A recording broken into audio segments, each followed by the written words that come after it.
Olá, figura, tudo bom? Então, devido à excelente repercussão que teve o nosso vídeo Informe sobre Brecht, onde a gente tenta explicar rapidamente por que o Brecht é considerado hoje um dos grandes mestres dos quadrinhos, a gente resolveu fazer um novo vídeo com 10 curiosidades sobre a vida e obra de Alberto Brecht. Vamos lá! O talento para o desenho está no sangue da família Brecht. Antes mesmo do Alberto Brecht se tornar o primeiro profissional da família, o pai dele já gostava de desenhar, ele tinha mais um ou outro parente que também tinha esse hábito. O Alberto, mesmo antes de se tornar um profissional, ele gostava de desenhar nas paredes do matador onde ele trabalhava. Ele fazia um tipo de um diário gráfico com carvão nas paredes, um diário gráfico sobre a Revolução Espanhola, sobre a Revolução Civil Espanhola dos anos 30. E depois que ele começa, então, a se tornar profissional, que ele larga o matadouro para se tornar um profissional, aí ele seguiria todos os seus filhos, não é? O Henrique Brecht, a Cristina Brecht e a Patrícia Brecht vão se tornar ilustradores, desenhistas. O Henrique e a Patrícia mais na área das histórias em quadrinhos e a Cristina vai se tornar uma ilustradora infantil. Como é comum acontecer na carreira dos desenhistas, eles costumam trazer elementos da sua vida para dentro do seu trabalho. No caso do Brecht, ele retratou muito o bairro de Matadeiros, um bairro no subúrbio da Argentina, onde ele cresceu, onde ele trabalhou por muitos anos, né, nesse frigorífico. E ele sempre volta a desenhar o bairro de Matadeiros, o bairro da sua infância. Ele também visitou o bairro durante a vida inteira dele, apesar de já não viver mais lá. Ele visitava muitos os amigos da infância, da juventude, e desenhou também muito o bairro de Matadeiros. Isso se vê principalmente num dos grandes trabalhos do Brecht, que é uma série chamada Um Tal Daneri. O Daneri é tipo um cara assim, um pequeno mercenário, né? Um cara que resolve conflitos, que vai cobrar uma dívida de um, vai ameaçar um outro. E nessa série, que é uma das mais que o Brecht experimenta mais graficamente, com materiais diferentes, assim, se vê muito o bairro de Matadeiros. Sobre as técnicas tão inovadoras, técnicas gráficas, técnicas visuais que o Brecht levou para os quadrinhos, elas surgiam às vezes de maneiras muito triviais. Por exemplo, ele começa a desenhar com a lâmina de barbear justamente num dia que ele estava se barbeando, né? E ele se dá conta que ele poderia usar a lâmina como uma espátula para fazer, nesse caso, as montanhas de uma história do Mort Singer. Então ele estava se barbeando, posso usar isso aqui. Outra coisa que aconteceu muito divertida é numa historinha chamada Richard Long, uma pequena história que ele fez com Osterheld, e que depois foi considerada assim uma grande inovação, porque o Brecht colocou ali pela primeira vez colagens, e na verdade assim não teve nenhum grande pensamento atrás disso. Ele, nessa época, ele tinha arrancado um siso e disse que estava com o rosto muito inchado, assim, e o Osterheld telefonou para ele dizendo: olha, a gente tem que fazer aquele trabalho para a revista, tem que entregar segunda-feira, senão nós vamos perder esse trabalho. E o Brecht simplesmente pensou: bom, eu estou assim nessa situação terrível, não vou conseguir trabalhar muito, o que eu posso fazer? Ele usou a colagem nada mais do que para abreviar o trabalho. Ele disse: a colagem vai ser mais rápido, na verdade, né? Vou ter que desenhar menos. E foi por isso, assim, foi para conseguir simplesmente matar o tempo. Ele também falava que ele não costumava ficar muitas horas trabalhando em cima de um quadrinho ou de qualquer outro trabalho que ele estivesse fazendo. Ele, quando estivesse começando a ser desinteressado do trabalho, se entediar com o trabalho, ele imediatamente largava o trabalho, porque ele sabia que a partir dali ele ia estar estragando o trabalho. Só que ele não largava simplesmente, ele largava e ia fazer outra coisa, ele ia pintar, ele ia desenhar, ele ia pintar com tinta a óleo, e que todas essas coisas que ele experimentava, outras técnicas que ele experimentava fora dos quadrinhos, se ele gostasse dos resultados, essa técnica ia acabar também no trabalho profissional dele, nas histórias em quadrinhos. Então era um diálogo que ele tinha entre as experimentações fora do trabalho e iam acabar nas páginas das revistas. E vocês sabiam que entre os desenhistas preferidos de Alberto Brecht estava um brasileiro? Sim, o seu ex-colega da época da Argentina, da era de ouro dos quadrinhos da Argentina, o brasileiro João Mottini. gaúcho que foi para lá muito cedo, foi para lá no final dos anos 40 para tentar a sorte no grande mercado editorial argentino. A Argentina tinha um mercado muito grande que atraía inclusive artistas europeus, né? Como foi o caso do Hugo Pratt, que foi com um grupo de artistas italianos e ficou lá muitos anos trabalhando na Argentina.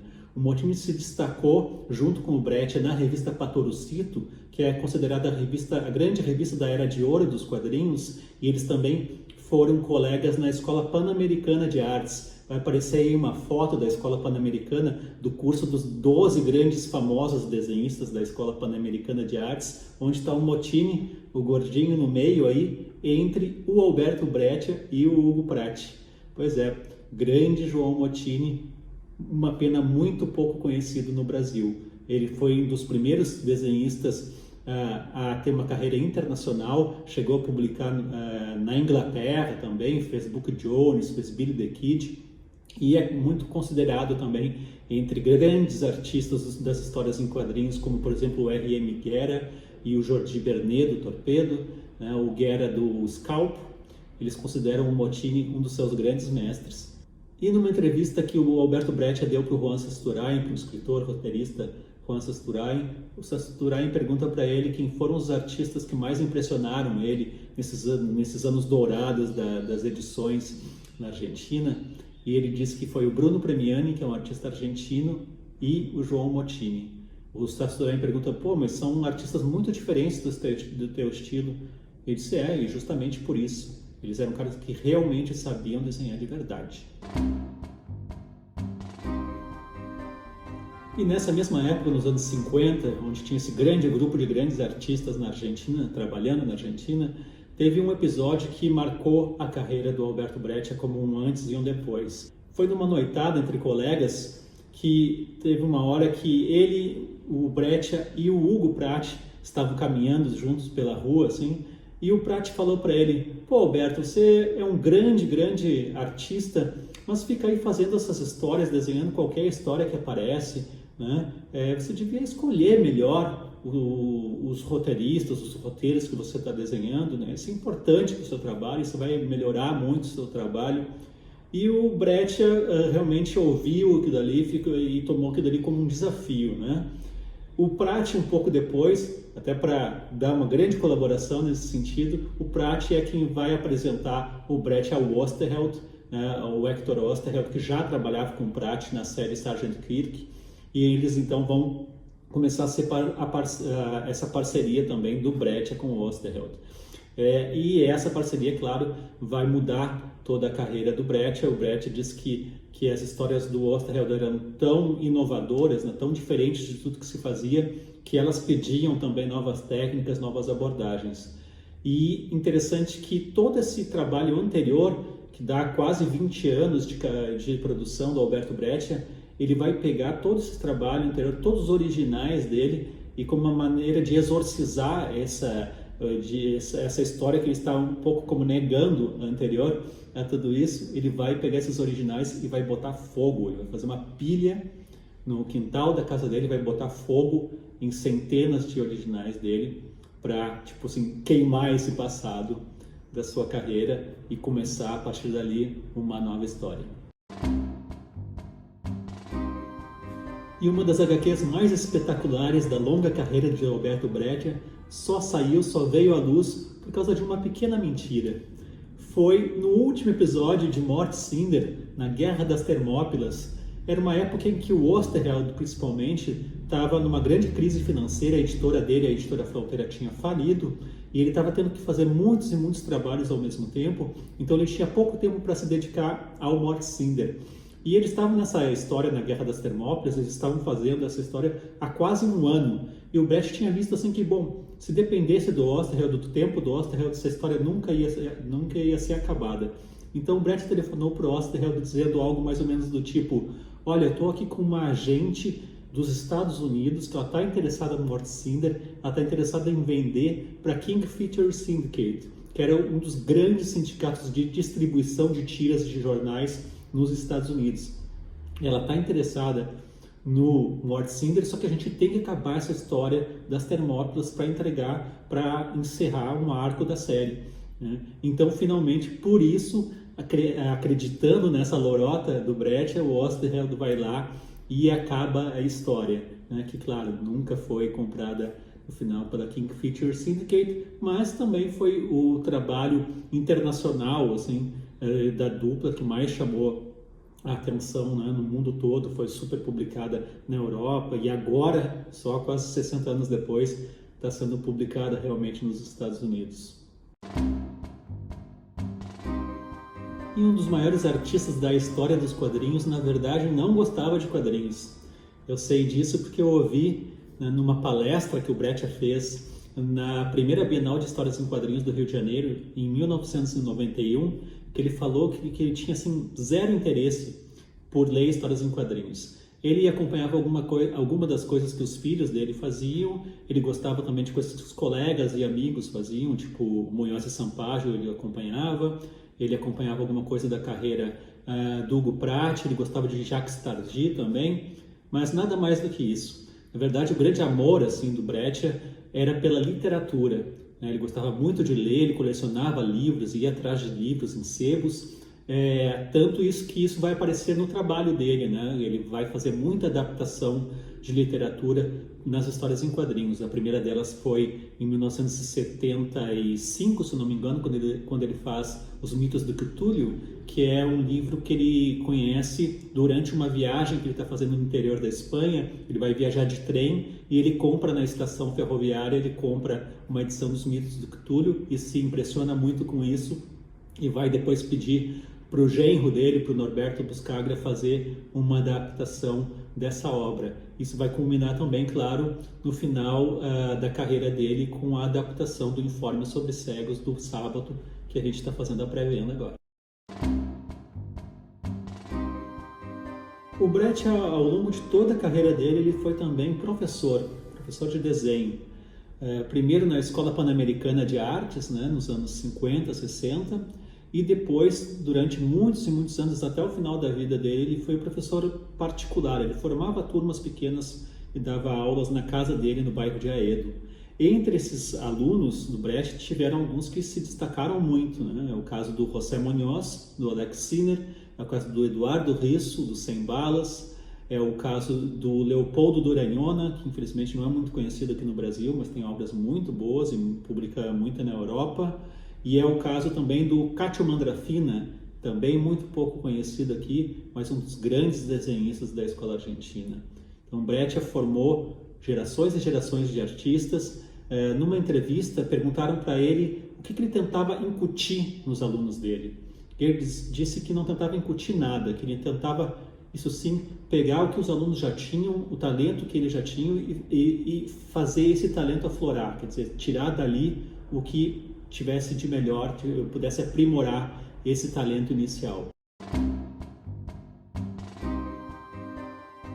E depois da sua morte, em 1993, a obra de Alberto Brecht acaba virando caso de polícia. Pois é, o que aconteceu é que logo depois da sua morte teve um impasse na família com o que fazer com os originais do Brecht. Enquanto eles não resolviam isso, cerca de 400 originais foram deixados no cofre de uma seguradora. Acontece que essa seguradora em 2005 veio a falir e quando a família foi lá buscar os originais, eles haviam sido roubados.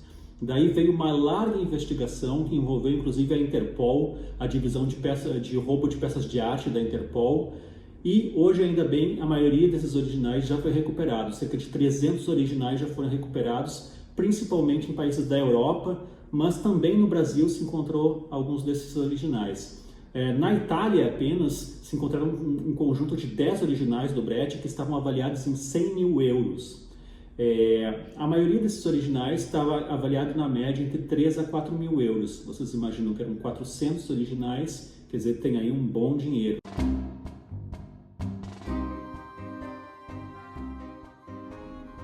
E com mais de 50 anos de carreira, tendo ganhado todos os grandes prêmios da área dos quadrinhos, sendo considerado um mestre fundamental por caras como Frank Miller, Mike Mignola ou Chaboté, o Brecht olhava para o trabalho dele e não gostava de quase nada. Ele dizia isso muito claramente, ele não gostava de quase nada do que ele tinha feito.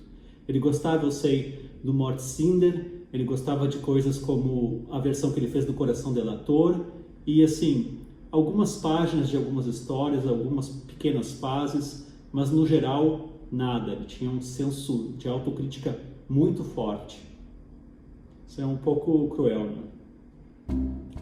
Então é isso, figura. Espero que vocês tenham gostado desse vídeo com 10 curiosidades sobre a carreira do grande Alberto Breccia. Compartilhem o vídeo com os amigos aí que gostam de histórias em quadrinhos. E vou convidar mais uma vez vocês a participarem da pré-venda do Informe sobre Cegos, que está lá no Catarse. Ela se encerra agora na sexta-feira, está indo bastante bem. Posso dizer que é certo já que vai sair essa obra onde o Breccia adapta o texto do Ernesto Sábato. Lá vocês compram um livro com 30% de desconto, compram recompensas exclusivas da campanha. Lá estão também os nossos outros livros com 20% de desconto. E, claro, quem colabora na campanha de pré-venda tem lá seu nome impresso no livro entre os colaboradores, eternizado lá nessa grande obra do Alberto Breccia, certo? Quem tiver mais alguma dúvida sobre a carreira do Breccia, pode perguntar aí nos comentários que eu vou tentar responder, tá ok? Compartilhem, nos ajudem e vamos lá trazer mais esse grande livro de Alberto Breccia. Um abraço e nos vemos por aí, figura.